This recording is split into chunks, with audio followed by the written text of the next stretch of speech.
Welcome back, friends, to another Dissidia Final Fantasy Opera Omnia video. Leds87 here, and in today's video, I'm going to be recapping the Square community livestream that happened earlier today upon making this video. Alright, so let's just go ahead and get started and start talking about the slides. So on June 30th UTC time, we're going to be getting the next chapter, Act 3, Chapter 3, Part 1, Dark Quickening, where El Nacho is going to be our next brand new burst character. Long story short, burst effect will increase your party's brave damage, brave caps. Any debuffs he inflicts, they won't tick down while the burst effect is active. So the enemies will be terrorized by his terror debuff. Now he should be getting a change with his LD, where he should be able to inflict warp upon using his LD ability. So there's that, and there's going to be free multi-draws on these banners due to the summer campaign. So it's possible you could pick it up for free. But Noel, I will say that Noel is going to be getting some love. He's going to be getting a rework. He's going to be getting an LD weapon. Gets a new buff. Whenever he breaks something, he will follow up with damage. So not bad overall, but he is a burst character later down the line. So Final Fantasy 13 fans, rejoice. So pick him up now, pick him up later, because his burst weapon later down the line will be realizable, meaning burst plus character, and he does become a pretty good burst plus character. So it's really up to you when you want to pick him up if you are a Noel fan. On June 30th to July 14th, we are going to be getting level 80 Awakenings in the next World of Illusion support campaign, where these characters are going to be synergies. So if you missed out on Divine Diabolos, now is the time to do so. Go back and do it, or any of the other summon trials, especially if you are a new character and you happen to have Tifa, Auto Plus, and one of these characters on your teams. You're going to just breeze right through those. July 5th to July 21st, we are going to be getting part 2 of the Summer Festival. There's going to be login rewards where we're going to be getting pages and nuggets, and we're going to be receiving new status badges. And I want this one. Let me know which one you guys want, but I want this one, the one with Mog with the adorable sunglasses. This one is freaking adorable. I want that one. I want to rock that one out. Next up, our next lost chapter, July 5th, it's going to be Strago, where Ashe is going to be receiving some love. She gets a gorgeous costume. She is going to receive a rework and an LD weapon. With her LD, she will have the capabilities to enhance your party members with Thunder and Holy. She can inflict Thunder and Holy resist down, a brand new element created. But with her LD, after using it, her HP tech will upgrade. Of course, after you use her upgraded HP tech, it will revert back. But with her upgraded HP tech, she will have an Ignis EX shenanigan, where upon using her upgraded HP tech, she will move the allies next to her, and she will refill their EX gauge. So you could do some pretty spicy gameplay shenanigans with this. Alright, so I guess rejoice, Ashe fans or Final Fantasy 12 fans. The next brand new character on July 8th with the part 2 of Chapter 3, Act 3, that is going to be Eroa from Final Fantasy 11. So if I pronounce her name wrong, please let me know down below. And I feel like players either like her or they don't like her. There doesn't seem to be like anything in between. Now she's going to be coming to the game where party stat increases. She will have the capabilities to brave heal and HP heal your party members.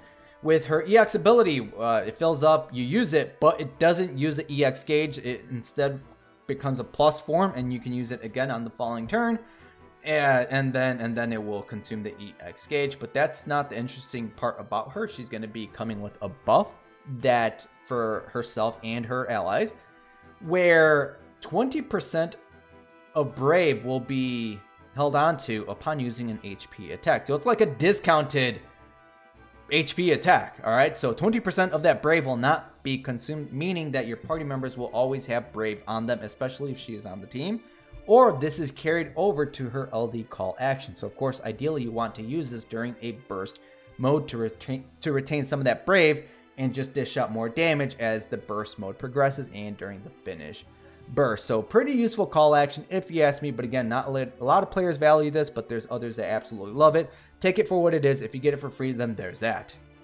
Now on July 15th to July 29th, we're going to be getting an interesting event that they actually did change for the global side of the game. Now on JP, this was a 6-party member event. Okay, you heard that right, 6-party member event. So you got your primary team, you got another team, and then you could like swap them out in the middle. I don't remember it because I took a break. I just heard nightmares from the other players that were playing this during that time. because there's a chance that Gilgamesh here will pop up, and if you beat him, you will get these Gilgamesh tokens. But on the JP side of the game, there was a higher chance to do so if Leo was on there, if he had his LD and burst weapons. But they changed that, so this is no longer a 6-team composition thing.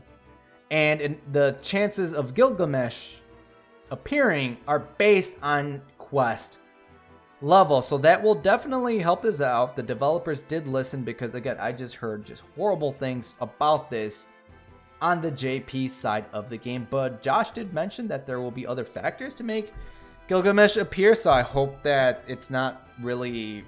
I hope it's just synergy characters and not you need Leo's burst weapon. But speaking of Leo's burst weapon, I forgot to talk about that. Leo will be the next LD and burst weapon character after El Nacho. With his LD, I think that's the most interesting part. Of course, with his burst weapon, he will have party stat increases. But with his LD, he will make it so he can manipulate his turn, right? Go after the selected ally, kind of like Kais, right? With the second ability. But whenever Leo initiates a chase sequence, your allies will participate even if the enemies are in the way in the turn order. So if you're big on chase chase team compositions, you might want to add Leo onto your roster for that reason. So pretty useful LD, just LD if you do ask me when it comes to chase team compositions. Gosh damn it, I can't talk today. So again, free multi-draw, so it is possible you could pick it up for free. We are going to be getting the next Lost Chapter on July 19th, UTC 10, where Kurosame is going to be getting his LD boards, alright? And during here, it's going to be Cifer, no swiping. So I will say that Kurosame is a very useful character, very useful call actions, because what he's going to be getting with his boards is that he will have the capabilities to enhance your party members with ice. And he will increase elemental weakness damage up by 30% for your allies. I believe for him it's 60%, but your allies is 30%. And this is carried over to his LD call action. Very, very useful call actions because of his HP damage up, because of his ice enchant, because of his ice resist down, because of his debuff Hyoto. Very useful call action, so if you have yet to acquire him, this might not be a bad banner to chase on. And Cifer is going to be getting an LD weapon.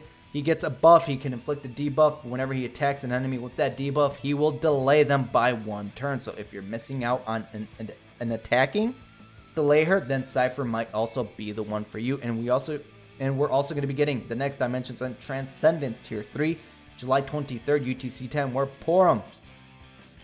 This is where we get Porom. This is when we should be getting Porom. Don't skip her.